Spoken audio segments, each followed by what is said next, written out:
Alright, my What to Do family. Today we're working on a John Deere skid steer. This is the 328 model, and we are going to change the oil cooler. That is our machine right there.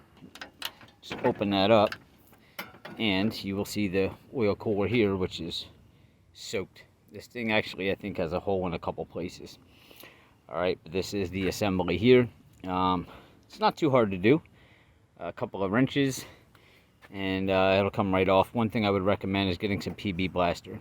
Alright, in each corner of this oil cooler you are going to have a 5/8 nut and a bolt. And these machines, they see a lot of dirt, and these things get a lot of really rusted up here, so they're going to be really tight getting off. So I would go around if you have time and soak them all and then come back to them. But what you want to do is get a 5/8 socket underneath if you can, and a wrench on top as a holdback, or vice versa. And you want to crack all them loose. The hardest one's going to be the one in this corner, because you kind of don't have a whole lot of room. Be careful when you're turning this one, you don't smash into this radiator, or you're going to have a whole nother set of problems.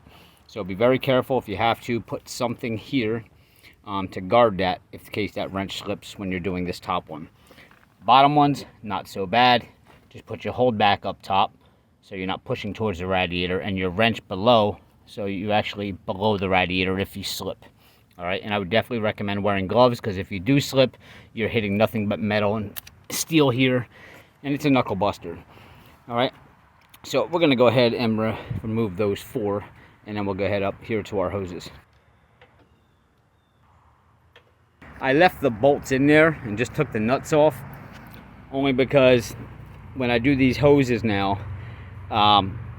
when I go to, because these are going to be rather tight on you, so when you're cranking on these, you're going to end up pulling this whole oil cooler down onto the ground. So you kind of leave these bolts in here just to keep it in place until we can get these free. These here, I'm going to use two adjustables, but I think this is this one here, I think it's at least 1.5 inches. But what you want to do with these is this part coming out of the oil cooler here. All right, you want to put one adjustable on there. All right, so that's gonna, when I pry up, that's gonna hold that in place. Because what'll happen if you don't put that there and you go to try to loosen this, well, even though this cooler is bad, you're gonna bend this and snap this or whatever. But we'll take the other adjustable and we'll put it on here. All right, now these, like I said, are gonna be rather tight, and they're not reverse thread, so you're actually gonna push up. And when I push, actually that is really tight, and I brought a leverage bar out here, so I'm going to put this leverage bar on there, but when I pull up on that, that other adjustable is going to hold that in place. I'm going to push up,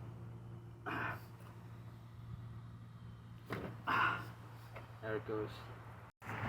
Now you can pull this one out of there like that. Now you will start dripping fluid out of here. So, not a whole lot. It's not going to pour out, but you can see you are going to start dripping some. Alright, so what I do is I take this up behind this support here, and I kind of just prop it up like that. Alright, now we're going to do the same thing with this one on the inside. We're going to put our adjustable on this, and we're going to probably need the breaker bar to turn this one to the left.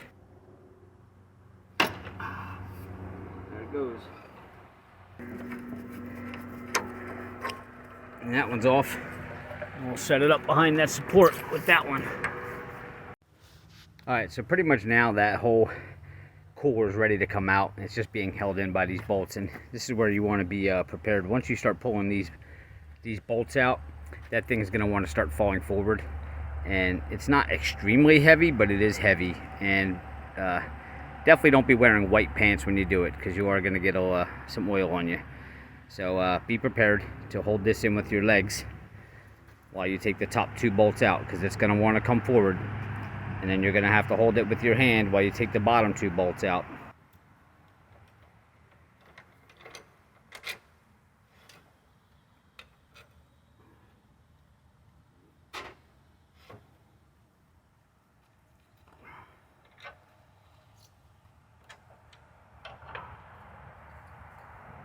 Holding this in place now so it doesn't fall forward. Now you want to slide it out.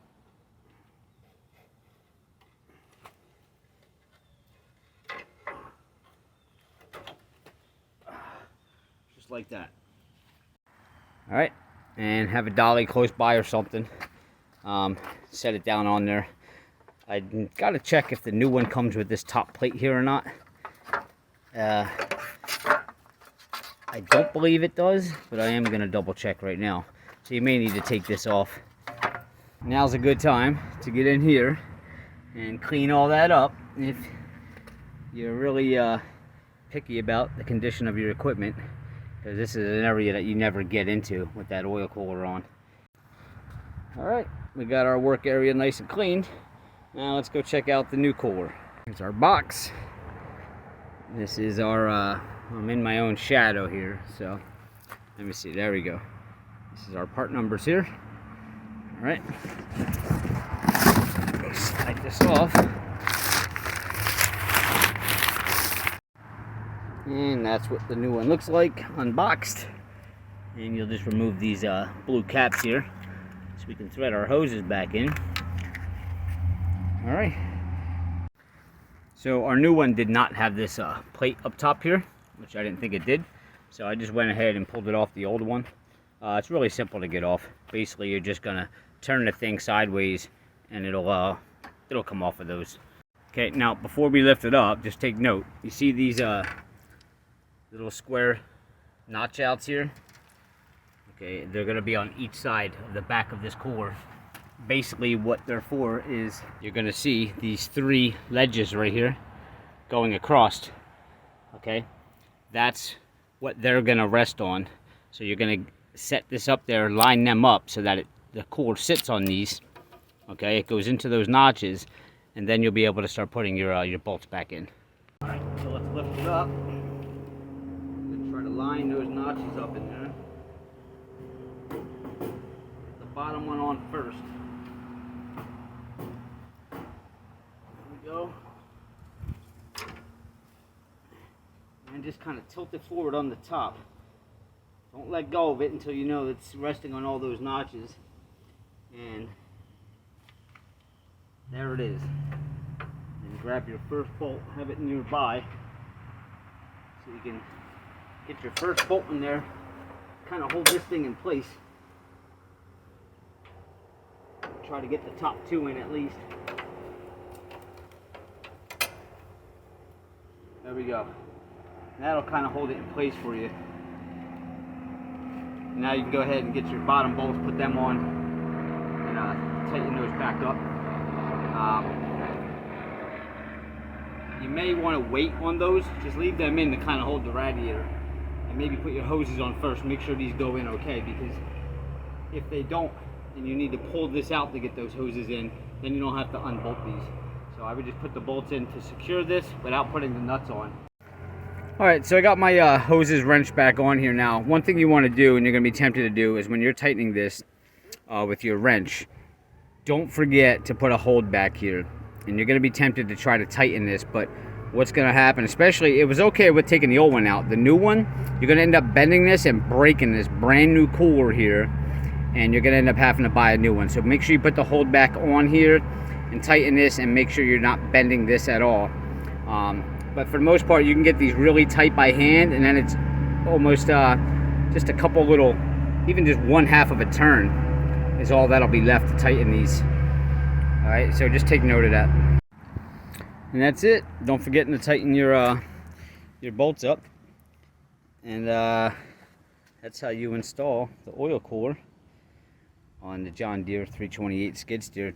It's also going to come with this new foam right here. I only needed the one piece right here that was, I mean, you can see a lot of this is a little bit old, but it's still there. But basically you just take a scraper and you scrape the old one off, and this comes with double-sided tape on it. And I just put one on that side. And of course, make sure you top off all your fluids, and just go over everything, make sure that everything is tight and secure and stuff. So but it's a pretty simple job. All right guys, please hit subscribe below, give me a like, and I'll see you next time.